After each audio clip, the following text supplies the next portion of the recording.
जय माता दी। आप सभी का स्वागत है। माँ भगवती आदिशक्ति की करुणा आप सभी पर बरसती रहे। शुरू करते हैं दिव्य देवी भागवत पुराण की आगे की यात्रा। 19वां अध्याय। हिमालय को तत्व ज्ञान का उपदेश प्रदान कर देवी का सामान्य बालिका की भांति क्रीड़ा करना, गिरिराज द्वारा जन्म महोत्सव, षष्ठी महोत्सव तथा नामकरण आदि उत्सवों को संपादित करना, भगवती गीता के पाठ की महिमा। श्री महादेव जी बोले, मुने, इस प्रकार श्री पार्वती जी के मुख से श्रेष्ठ योग सार को सुनकर पर्वत श्रेष्ठ हिमालय जीवन मुक्त हो गए। वे माहेश्वरी श्री गिरिजा से योग का वर्णन करके लीला पूर्वक प्राकृतिक बच्चे की भांति माता का दूध पीने लगी।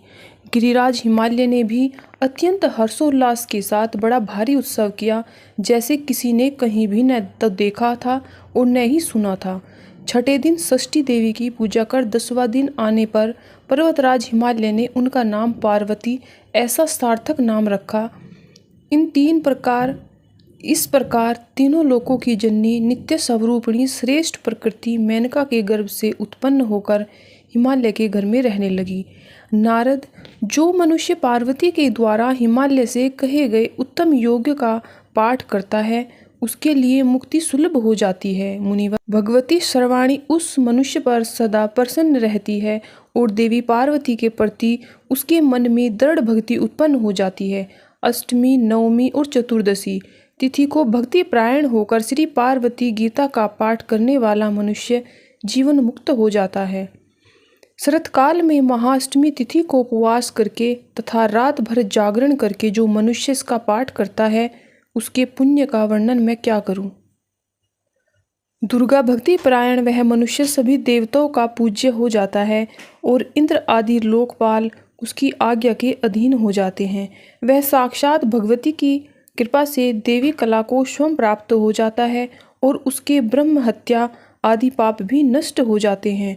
वह सर्वगुण संपन्न तथा दीर्घजीवी पुत्र प्राप्त करता है, उसके शत्रु नष्ट हो जाते हैं और वह नित्य कल्याण की प्राप्ति करता है। अमावस्या तिथि के आने पर जो मनुष्य भक्ति पूर्वक इस श्री पार्वती गीता का पाठ करता है, वह सभी पापों से मुक्त होकर दुर्गा तुल्य हो जाता है। जो पेल के वृक्ष की सानिध्य में बैठकर अर्धरात्रि में इसका पाठ करता है, उसे 1 वर्ष में ही दुर्गा साक्षात दर्शन देती है। नारद, इसके विषय में अधिक क्या कहा जाए। तत्व की बात यह है कि पृथ्वी तल पर इसके पाठ के समान कोई भी पुण्य नहीं है।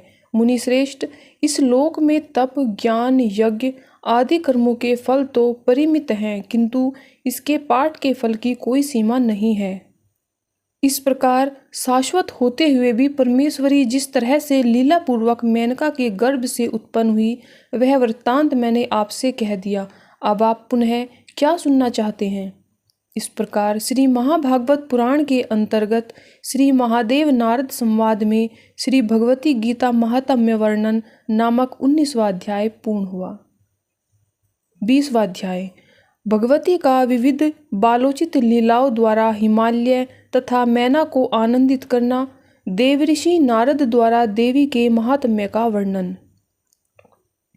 नारद जी बोले, हिमवान के घर में रहती हुई भगवती परमेश्वरी ने लीला पूर्वक योग ध्यान में तत्पर रहने वाले भगवान शिव को पति रूप में किस प्रकार प्राप्त किया। प्रभु, संसार से विरक्त महायोगी भगवान शिव ने परम योग का त्याग करके विवाह करने में अपना मन क्यों प्रवृत्त किया और उन पार्वती ने कामदेव के शत्रु महादेव के अर्धांग को किस प्रकार प्राप्त किया। महेश्वर, आप यह सब मुझे विस्तार पूर्वक बताइए। श्री महादेव जी बोले, महामुने, महामते, जो दुर्गा इस जगत को परामाया से मोह में डाल देती है, उनकी माया को भला कौन जान सकता है। समस्त लोकों का सर्जन, पालन तथा संहार करने वाली जो माया स्वरूपिणी दुर्गा है, वे शिशु रूप धारण कर हिमालय के घर में रहने लगी हैं। तदंतर वर्षा ऋतुओं में बढ़ती हुई गंगा नदी की भांति वे निरंतर बढ़ने लगी और शरतकालीन ज्योत्सना की भांति दिन प्रतिदिन सौंदर्य संपन्न होती गई। वे पार्वती सखियों के साथ नित्य क्रीड़ा करती और अपनी लीला तथा गुणों के द्वारा अपने माता पिता को सदा संतृप्त रखती थी। गिरिराज हिमालय तथा मैना उनके मुख को बार बार देखने में अपनी दृष्टि लगाए रहते थे और अणुमात्र समय के लिए भी अन्यत्र नहीं ले जाते थे। मुनिश्रेष्ठ, तप करने वाले के लिए कुछ भी असाध्य नहीं, और तप करने से जो प्राप्त नहीं हो सकता उस फल का कोई अस्तित्व ही नहीं है। ब्रह्मा आदि देवताओं को भी जिन भगवती का दर्शन दुर्लभ है, प्राणियों को तारने वाली उन जगदम्बा को दिन रात अपनी गोद में लेकर हिमवान तथा मेनका पुत्री भाव से कौतूहल पूर्वक उन्हें देखते रहते थे। सुश्रेष्ठ, इस प्रकार जो लोग भक्ति पूर्वक उनकी उपासना करते थे, वे जगदम्बा भगवती उन्हें वांछित वर प्रदान करती हैं और कठिनाई से प्राप्त होने योग्य होते हुए भी उन्हें सरलता से प्राप्त हो जाती हैं। इस प्रकार हिमालय के घर में रहती हुई वे साक्षात भगवती अपने माता पिता को सर्वदा संतुष्ट एवं तृप्त किए रहती थी। एक समय गिरिराज हिमालय अपनी पुत्री परमेश्वरी भगवती को गोद में लेकर उन्हें अपने हृदय से लगाकर आनंद पूर्वक बैठे हुए थे। उसी समय मुनि श्रेष्ठ नारद भगवती महेश्वरी का दर्शन करने के लिए आकाश मार्ग से वहां आ पहुँचे। उस समय उन्होंने शरद रात्रि की चंद्र ज्योत्सना के समान निर्मल कांति वाली गौरी को हिमालय के सानिध्य बैठी हुई देखा। इसके बाद प्रखर बुद्धि वाले गिरिराज हिमालय ने अपने घर आए हुए उन देव ऋषि नारद को देखकर उनकी विधि पूर्वक पूजा करके दोनों हाथ जोड़कर उन्हें प्रणाम किया। तत्पश्चात आसन पर विराजमान होकर नारद मुनि ने पर्वतराज हिमालय को हर्षित करते हुए उनसे कहा, गिरिराज, मैंने पहले आपसे जो कहा था कि साक्षात आदि स्वरूपणी प्रकृति आपकी पुत्री रूप में उत्पन्न होंगी, अब तो आप उन्हें जान गए होंगे। उसी कारण से कल्याणमयी भगवती प्रकृति ने आपकी पुत्री रूप में स्वयं जन्म लिया है। ये प्रेमवश शंभु के अर्धांग को ग्रहण करके उनकी भार्या के रूप में प्रतिष्ठित होंगी। वे शंभु भी इन्हें छोड़कर किसी दूसरी स्त्री के साथ विवाह नहीं करेंगे। गिरिश्रेष्ठ, भगवान शिव इन्हीं के द्वारा अर्धनारीश्वर कहे जाएंगे। अतः अब आप इस कन्या को महेश्वर को अर्पण कर देना चाहिए, क्योंकि देवी रूपिणी आपकी यह कन्या उन्हीं शंभु की पूर्व पत्नी है, जो इससे पहले दक्ष प्रजापति के घर में जन्मी थी। महामते, इन दोनों में परस्पर जैसा प्रेम होगा वैसा प्रेम किन्हीं भी पति पत्नी में न तो हुआ होगा और न ही होगा। भगवान शिव इन्हीं की शक्ति से देवताओं के अनेक कार्य संपन्न करेंगे।